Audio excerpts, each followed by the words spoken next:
Les deux graphes sont celui des variables, celui qu'on a ici, et celui des individus. Et donc, voilà les individus, c'est-à-dire les différentes équipes, donc c'est-à-dire les éléments qui sont sur la ligne, et les variables sont les éléments qui sont sur la colonne. Et donc, on remarque que, voilà, les différentes équipes, Schalke, Sevilla, voilà, et on peut déjà analyser en disant, pour les variables qui étaient de ce côté-là, lors voilà, sur le cercle de corrélation, donc l'ACP, le graphe des variables, on peut dire que ces variables-là sont fortes pour ces équipes qui se trouvent là, dans cette même zone-là du graphe des individus. Et pour les variables qui étaient faibles sur le set des corrélations, on peut dire qu'à partir d'une certaine zone aussi, ces variables-là sont faibles pour ces individus-là, etc., etc.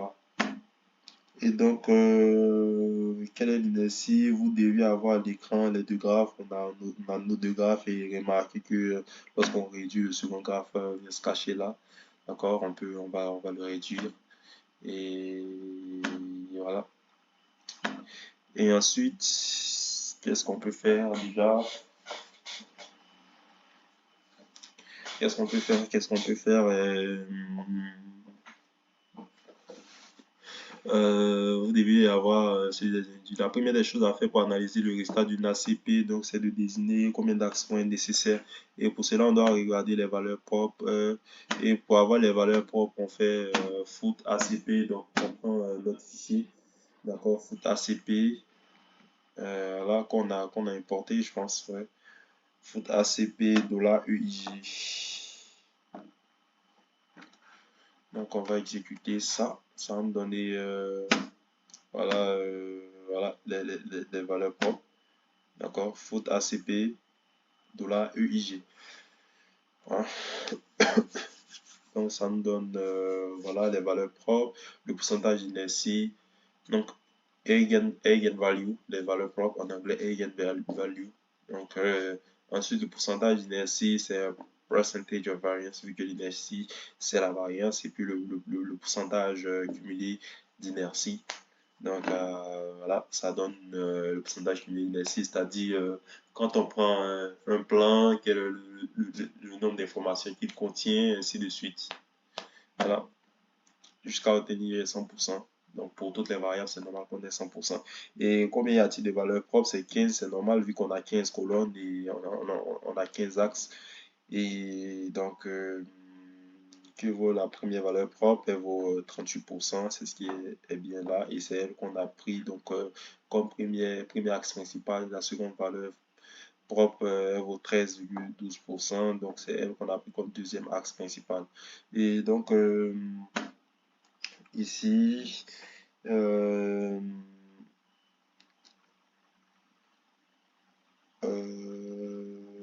la première valeur propre, elle vaut 38,9%. 38,9. Voilà. 38,90%. Ouais. En fait, c'est le pourcentage. Sinon, la valeur, première valeur pour 5,8, la deuxième, c'est, voilà, mais elle explique une information de, voilà. Et donc, quel est le pourcentage d'inertie expliqué par le premier axe? C'est 38%. Le second axe, c'est, voilà, le premier plan principal.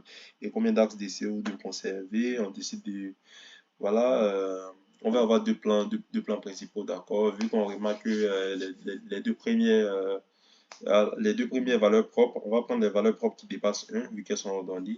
On a,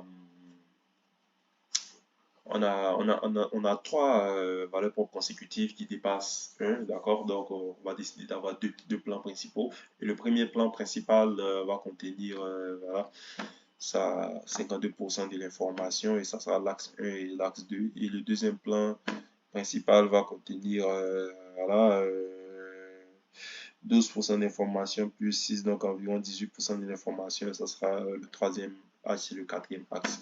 On va décider de conserver 4 axes donc, pour avoir le plus d'informations possible. Et voilà. La commande foot ACP var va permettre de fournir les coordonnées des variables sur les axes factoriels, leur cosinus carré. Et donc, question, quelles sont les variables qui ont le plus contribué à l'axe 1, à l'axe 2, à l'axe 3. Donc, on va essayer d'avoir le cosinus carré, c'est-à-dire les qualités de projection, voilà, des différentes variables. Donc, ici, on a bu, voilà, on a nos différentes variables. Ici, les colonnes sont les qualités de projection sur les axes.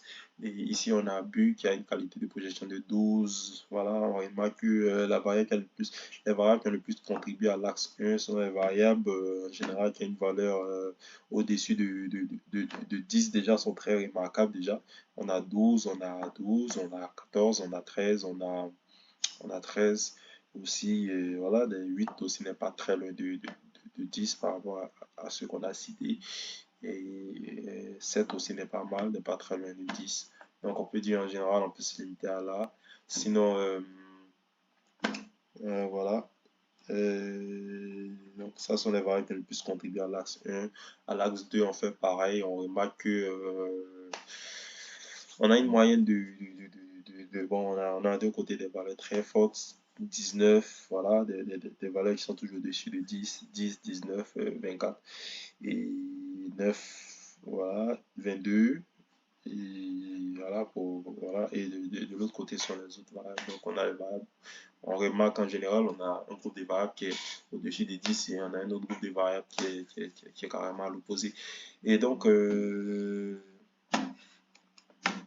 voilà, donc on regarde ces valeurs-là pour dire quelles sont les variables qui ont le plus contribué à chacun des axes. Et on peut dire que les variables qui ont le plus contribué, il y a à l'axe 1, on a les buts, on a les tirs, on a les possessions, on a les passes réussies, on a les tirs contrés, on a les tirs cadrés, on a les dribbles, voilà. Donc, en résumé, tout ce qui est lié au but, au dribble, tout ce qui est positif dans le football, voilà le travail bien fait, si on peut le dire ainsi. Et ensuite, quelles sont les variables qui ont le plus contribué à l'axe 2 sont les variables telles que les tacles, les interceptions, les fautes, les hors-jeux, les fautes subies. Donc, ce sont les variables qui ont le plus contribué à notre axe 2. Et à l'axe 3 aussi. À l'axe 3 aussi, on remarque qu'on a des variables, on a des valeurs qui ont une contribution donc, qui est au-delà de 10 et on a les autres. Donc, on peut dire que les variables qui ont le plus contribué sont les interceptions, les tacles, les duels aériens, les rouges, les jaunes. Voilà, les rouges et les jaunes. Donc, voilà, à l'axe 4, on a d'un côté des valeurs qui sont des valeurs qui sont proches de zéro, d'accord, et de l'autre côté, il y a d'autres valeurs. Donc, on peut dire que celles qui n'ont pas contribué, déjà, 10 puissance moins 1, donc on enlève les 10 puissance moins 1, et bon, on remarque que les valeurs où il y a 10 puissance 0 plus 1 sont celles qui ont le plus contribué, vu que elles sont pas en 0, donc on peut dire les valeurs qui ont le plus contribué, donc c'est jaune, c'est rouge, on peut dire tac aussi, tac, ouais. On peut dire aussi euh, euh,